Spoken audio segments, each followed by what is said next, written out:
Hi ಎಲ್ರಿಗೂ ನಮಸ್ಕಾರ. ನೀವು paneer roll, chicken roll, mutton roll ಇನ್ನೇನೇನೋ ರೋಲ್ನ ಕೇಳಿದ್ದೀರಾ, ತಿಂದಿದ್ದೀರಲ್ವ. ಮೊಟ್ಟೆ ರೋಲ್ ಕೇಳಿದ್ದೀರಾ. ಇವತ್ತು ಮೊಟ್ಟೆಯಿಂದ ನಾನು ಒಂದು ಸೂಪರಾಗಿರುವ ಆರೋಗ್ಯಕರವಾದ ರೋಲ್ ಮಾಡ್ತೇನೆ. ಅದಕ್ಕೆ ನಾವು ಕೆಲವು ತರಕಾರಿಗಳನ್ನು ಕಟ್ ಮಾಡಬಾರ್ದು, ತುರಿದಿಡಬೇಕು. ಇಲ್ಲಿ ನಾನು ಕ್ಯಾರೆಟ್ ತುರಿದಿಟ್ಟಿದ್ದೇನೆ, ಹಾಗೆ ಟೊಮೆಟೊನ ತುರಿಲಿಕ್ಕಾಗೋದಿಲ್ಲಲ್ಲ, ಅದನ್ನು ಕಟ್ ಮಾಡಿದ್ದೇನೆ. ಹಾಗೆ ಈರುಳ್ಳಿಯನ್ನು ಸಹ ಕಟ್ ಮಾಡಿದ್ದೇನೆ. ಇಲ್ಲಿ ನಾನು ಬಟರನ್ನು ನೋಡಿ ತುರಿದಿಟ್ಟಿದ್ದೇನೆ, ಕ್ಯಾಪ್ಸಿಕಮ್ ತುರಿದಿಟ್ಟಿದ್ದೇನೆ, ಹಾಗೆ ಬಜ್ಜಿ ಮೆಣಸಿನಕಾಯಿನ ತುರಿದಿಟ್ಟಿದ್ದೀನಿ, ನಮ್ಮ ಹಸಿಮೆಣಸಿನಕಾಯಿನ ಕಟ್ ಮಾಡಿಟ್ಟಿದ್ದೇನೆ, ಒಂದು ಬಟರ್ ಪೀಸ್ ತಗೊಂಡಿದ್ದೇನೆ, ಹಾಗೆ 2 ಮೊಟ್ಟೆ ತಗೊಂಡಿದ್ದೇನೆ. ಬೇರೆ ಇನ್ನೇನಾದ್ರು ತರಕಾರಿ ಬೇಕಂದರೆ ನೀವು ತುರಿದಿಡಿ, ಯಾವ ತರಕಾರಿನೂ ಕೂಡ ಹಾಕ್ಬೋದು. ಇಂತಿಷ್ಟು ಇದು ಕಂಪಲ್ಸರಿ. ಇದರ ಜೊತೆ ಯಾವ ತರಕಾರಿ ಏನಾದರೂ ಸ್ವಲ್ಪ ಸ್ವಲ್ಪ ಸೇರಿಸ್ಬೋದು, ಏನು ತೊಂದರೆ ಇಲ್ಲ. ಅದಕ್ಕೆ ಮೊದಲು ನಾವು ಮಾಡಬೇಕಾಗಿರೋದು, ಈ ಥರ ರೌಂಡಾಗಿ ಚಪಾತಿನ ಮಾಡಿ ಇಟ್ಕೊಳ್ಬೇಕು. ಹೆಚ್ಚಿನವರು ಮೈದಾದಲ್ಲಿ ಮಾಡ್ತಾರೆ, ಮೈದಾದಲ್ಲಿ ಬೇಡ, ಗೋಧಿ ಹಿಟ್ಟಲ್ಲಿ ಮಾಡ್ಬೋದು. ನೋಡಿ, ಗೋಧಿ ಹಿಟ್ಟಲ್ಲಿ ಈ ಥರ ಸ್ಮೂತಾಗಿ ಲೈಟಾಗಿ ಎಣ್ಣೆ ಹಾಕಿದರೆ ಸಾಕು. ಸ್ಮೂತಾಗಿ ಚಪಾತಿ ಮಾಡಿ ಹಾಟ್ ಕೇಸಲ್ಲಿ ರೆಡಿ ಮಾಡಿ ಇಟ್ಕೊಳ್ಳಿ. ಮೊದಲಿಗೆ ನಾನು 3 ಮೊಟ್ಟೆಯನ್ನು ತಗೊಳ್ತಾ ಇದ್ದೇನೆ. ಈಗ ರುಚಿಗೆ ಉಪ್ಪು ಹಾಕಿ ಇದನ್ನು ಮೊದಲು ಚಂದವಾಗಿ ಬೀಟ್ ಮಾಡಿ,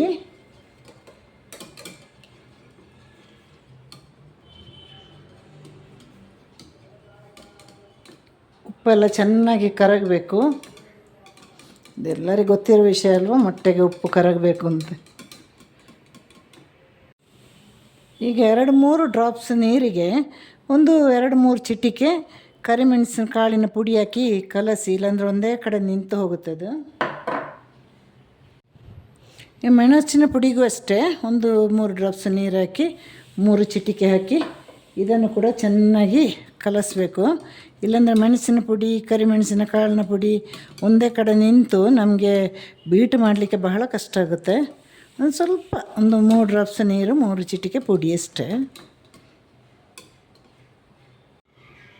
ಈಗ ಅರಿಶಿನ ಪುಡಿಯನ್ನು ಕೂಡ ಹಾಗೆ ಮಾಡಿ, ಯಾಕೆಂದರೆ ಅರಿಶಿನ ಪುಡಿ ಆಪ್ಷನಲ್ಲಿ ಇಲ್ಲ, ಆದರೆ ಹಾಕಲೇಬೇಕಿದು ಅರಿಶಿನ ಪುಡಿ. ಯಾಕೆಂದರೆ ಈ ಮೊಟ್ಟೆ ಮತ್ತು ತರಕಾರಿ ಮಿಕ್ಸ್ ಮಾಡಿದಾಗ ನೋಡಿ ನೀವು, ಬಹಳ ವಾಸನೆ ಬರುತ್ತೆ, ಒಂಥರ ಮೊಟ್ಟೆ ವಾಸನೆ ಇದೆ ಅಲ್ವ, ಬಹಳ ಕೆಟ್ಟ ವಾಸನೆ ಅಲ್ವ. ಹಾಗಾಗಿ ಸ್ವಲ್ಪ ಅರಿಶಿನ ಪುಡಿ ಬೇಕೇ ಬೇಕು. ಇವಾಗ ಇದನ್ನು ಹೇಗೆ ರೋಲ್ ಮಾಡೋದು ಅಂತ ತೋರಿಸ್ಕೊಡ್ತೇನೆ ನಾನು.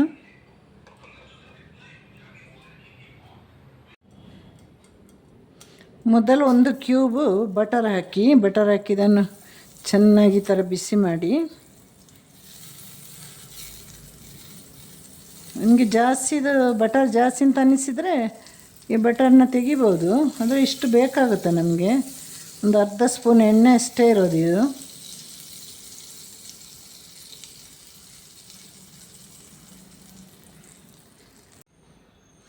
ಫ್ಲೇಮನ್ನು ಮೀಡಿಯಮಲ್ಲಿಟ್ಟು ಮೊಟ್ಟೆಯನ್ನು ಹಾಕಿ,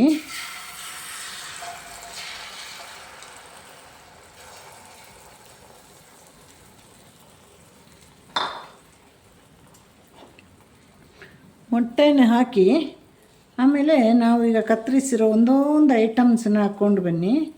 ಮೊದಲು ಕ್ಯಾರೆಟನ್ನು ಹಾಕಿ, ಇವಾಗ ಬೇಕಂದರೆ ಸ್ವಲ್ಪ ದೊಡ್ಡದು ಮಾಡಿ ಫ್ಲೇಮ್. ಹಾಗೆ ಟೊಮೆಟೊ, ನಾವು ಏನೇನು ಕಟ್ ಮಾಡಿದ್ದೀವಿ ಅದೆಲ್ಲ ಹಾಕ್ಕೊಂಡು ಬನ್ನಿ. ಈರುಳ್ಳಿ ಮತ್ತು ಹಸಿಮೆಣಸಿನಕಾಯಿ ಕೊನೆಯಲ್ಲಿ ಹಾಕುವ. ಹಾಗೆ ಕ್ಯಾಪ್ಸಿಕಮನ್ನು ಹಾಕಿ,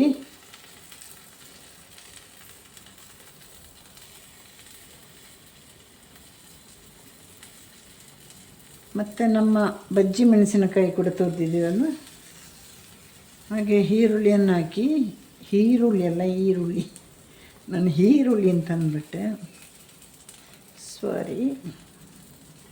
ಆಮೇಲೆ ನಾವು ಚಾಪ್ ಮಾಡಿರುವ ಬಟರನ್ನು ಹಾಕಿ, ಅದು ಇವಾಗ ಮೆಲ್ಟಾಗಿದೆ, ತೊಂದರೆ ಇಲ್ಲ, ಅದನ್ನು ಹರಡಿದರೆ ಸಾಕು, ಆಗೆಲ್ಲದಕ್ಕೂ ಇದಾಗುತ್ತೆ. ಬಟರ್ ಮೆಲ್ಟ್ ಆಗೋದು ಬೇಗ ಅಲ್ವಾ. ಇವಾಗ ಇದು ಆಮ್ಲೆಟ್ ಆಗಲಿ ಸರಿಯಾಗಿ.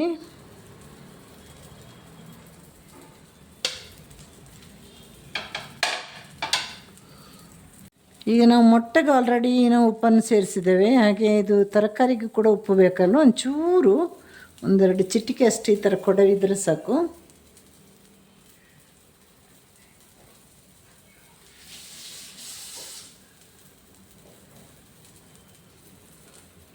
ಈಗ ನೋಡಿ ಈ ಥರ ತೆಗಿಲಿಕ್ಕೆ ರೆಡಿಯಾಗಿರಬೇಕು. ಅಲ್ಲಿವರೆಗೆ ಇದು ಈ ಥರ ಸಿಮ್ಮಲ್ಲಿ ಫ್ರೈ ಆಗ್ತಾ ಇರಲಿ.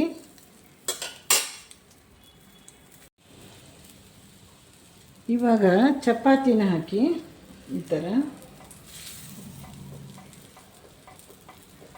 ಇದನ್ನು ಉಲ್ಟಾ ಹಾಕುವಾಗ ತುಂಬ ಕೇರ್ಫುಲ್ಲಾಗಿರಬೇಕು. ಕೆಲವೊಂದು ಸಲ ಕಟ್ಟಾಗೋ ಸಾಧ್ಯತೆ ಕೂಡ ಇರುತ್ತೆ. ಹಾಗಾಗಿ ಒಂದು ಚಪಾತಿನ ಹಾಕಿ ಮೀಡಿಯಮ್ ಫ್ಲೇಮಲ್ಲಿ ಒಂದು 5 ನಿಮಿಷ ಹಾಗೆ ಇಡಿ. ಯಾಕಂದ್ರೆ ನಾವು ರೋಲ್ ಕಟ್ಟಬೇಕಂದ್ರೆ ಅದು ಕ್ಲೀನಾಗಿ ಬರಬೇಕು. ಫುಲ್ಲು ಬಂದರೆ ಮಾತ್ರ ನಮಗೆ ರೋಲ್ ಮಾಡಲಿಕ್ಕಾಗುತ್ತೆ. ಇದನ್ನು ಉಲ್ಟಾಕಬೇಕು ನೋಡಿ, ಈ ಥರ ಉಲ್ಟಾಕಿ ಇವಾಗ ರೋಲ್ ಮಾಡ್ಬೋದು.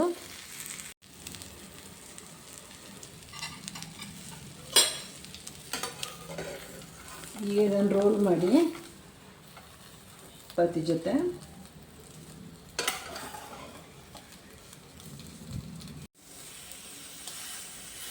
ನೋಡಿ, ಸೂಪರ್ ರೋಲ್ ರೆಡಿ ಆಯಿತು. ನೋಡಿ, ಈಗ ನಮ್ಮ ಮೊಟ್ಟೆಯಿಂದ ಮಾಡಿದ ಟೇಸ್ಟಿಯಾಗಿರುವ ಚಪಾತಿ ರೋಲ್ ರೆಡಿ ಆಯಿತು. ಮೈದಾದಲ್ಲಿ ಮಾಡೋರು ಇದ್ದಾರೆ, ಮಾಡಬೇಡಿ ದಯವಿಟ್ಟು. ಮೈದಾ ಆದಷ್ಟು ಕಮ್ಮಿ ಬಳಸಿ, ಅಗತ್ಯ ಇದ್ದರೆ ಮಾತ್ರ ಬಳಸಿ. ಮಕ್ಕಳಿಗೆಲ್ಲ ಇದನ್ನು ಮನೆಯಲ್ಲಿ ಮಾಡಿಕೊಡಿ, ತುಂಬ ಇಷ್ಟ ಆಗುತ್ತೆ. ಪಿಜ್ಜಾ ಟೇಸ್ಟ್ ಇದೆ, ಈ ಕಡೆ ರೋಲ್ ಟೇಸ್ಟ್ ಇದೆ, ಆ ಕಡೆ ಬರ್ಗರ್ ಟೇಸ್ಟ್ ಇದೆ, ಎಲ್ಲ ಟೇಸ್ಟ್ ಕೂಡ ಇದಿದೆ. ಎಲ್ರಿಗೂ ಮಾಡಿಕೊಡಿ. ಈ ಥರ ಒಂದು ಮಾಡಿದರೆ ಒಂದು 3 ತಿನ್ಬೋದು. ಅಥವಾ ಒಂದು ಮೊಟ್ಟೆಯಲ್ಲಿ ಮಾಡ್ಬೋದು, 2 ಮೊಟ್ಟೆಯಲ್ಲಿ ಮಾಡ್ಬೋದು, 3 ಮೊಟ್ಟೆಯಲ್ಲಿ ಮಾಡ್ಬೋದು, 4 ಮೊಟ್ಟೆಯಲ್ಲಿ ಮಾಡ್ಬೋದು. ಅದಕ್ಕಿಂತ ಜಾಸ್ತಿ ಮೊಟ್ಟೆಯಲ್ಲಿ ಮಾಡಲಿಕ್ಕಾಗಲ್ಲ, ತುಂಬ ದಪ್ಪ ಆಗಿಬಿಡುತ್ತೆ. ಹಾಗೆ ನನ್ನ ಈ ಒಂದು ಚಾನಲ್ಗೆ ನಿಮ್ಮದೆಲ್ಲ ಪ್ರೀತಿ ಸಹಕಾರ ಸಪೋರ್ಟ್ ಇರಲಿ. ಲೈಕ್ ಮಾಡಿ, ಕಮೆಂಟ್ ಮಾಡಿ, ಸಬ್ಸ್ಕ್ರೈಬ್ ಮಾಡಿ. ಹಾಗೆ ಮತ್ತಷ್ಟು ಒಳ್ಳೊಳ್ಳೆ ವೀಡಿಯೋಂದಿಗೆ ಬರ್ತೀನಿ. ಬೇರೆ ಬೇರೆ ಹೊಸ ಐಟಮ್ಸ್ ಮಾಡಿಕೊಂಡು ಒಳ್ಳೊಳ್ಳೆ ವೀಡಿಯೋ ಜೊತೆ ಬರ್ತೀನಿ. ಎಲ್ರಿಗೂ ಟಾಟಾ ಬಾಯ್, ಸಿ ಯು, ಟೇಕ್ ಕೇರ್.